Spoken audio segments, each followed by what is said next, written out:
Okay, Betzville Railroad, mainline freight, test one.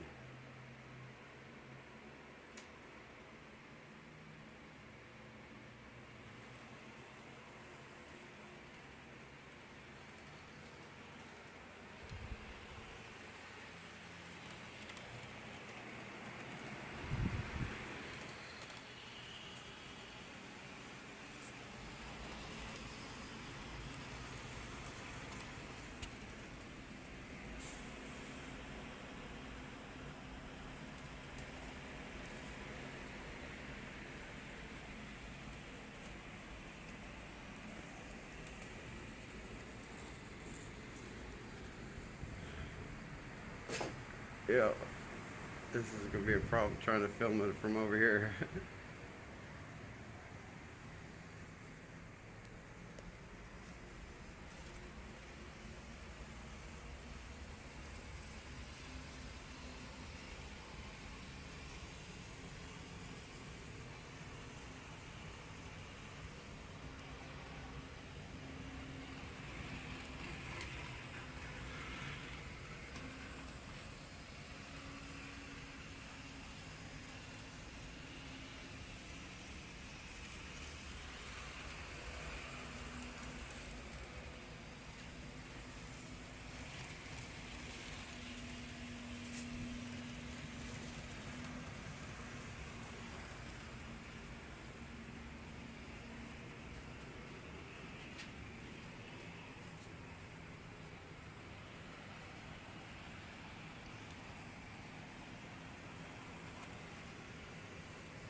Complete loop all the way around the whole track, freight line anyhow, with the Cato. Okay, Betzville Railroad main freight line test two with the Bachman.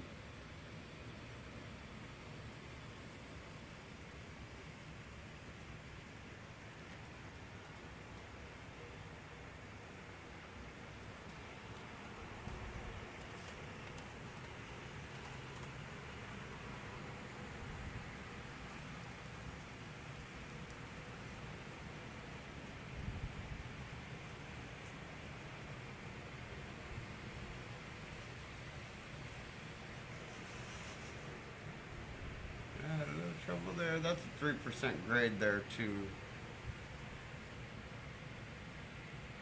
Yep, that turnout.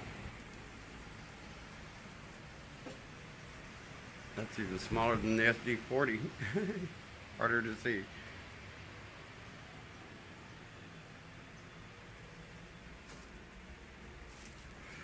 Oh, I gotta see what problem is there. The rail's not in the rail joiner. Cato didn't detect that. The rail has been repaired. Let's move on.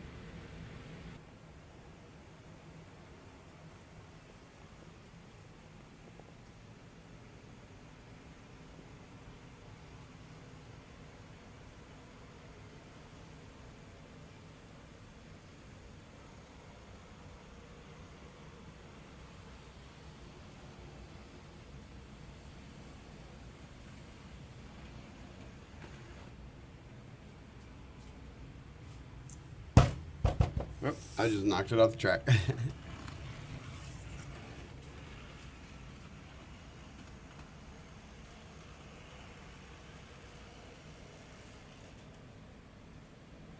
See, if people can tell me anything they want to tell me about the quality of Bachman, but I know what I see, I know what I encounter. I just showed you a Cato went through the entire loop, no problems, even the disconnected, even the track out of the rail joiner over there, turnouts, nothing, didn't have any problems with anything. Put the Bachman on here, and every little teeny tiny problem affects the Bachman. So, you know.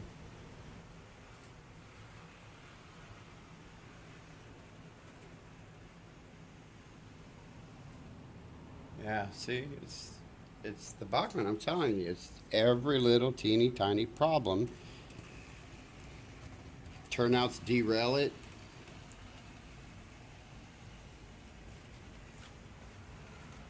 But I mean, once I get the track secure and get it all soldered and everything, I'm sure it'll probably run better, and get a feeder over there on that side over there because I don't have one. I'm pretty sure it'll run better. But right now I need it to run good right now because it's my supply train. So there it is, with a little bit of work and a lot of help. Bachman made it around the whole loop.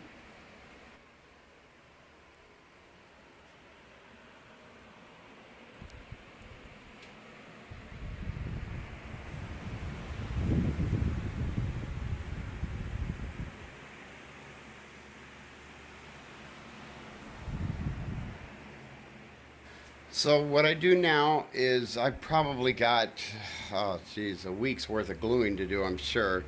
So I threw a couple of videos out because I got a lot of work done. So I threw a few videos out back to back because from here on the videos are going to be a little bit slower forthcoming until I get all this glued down. Pretty much got all my work done, I think, in my storage yard. Got all my bumpers, lighted bumpers hooked up, got them running to the accessory.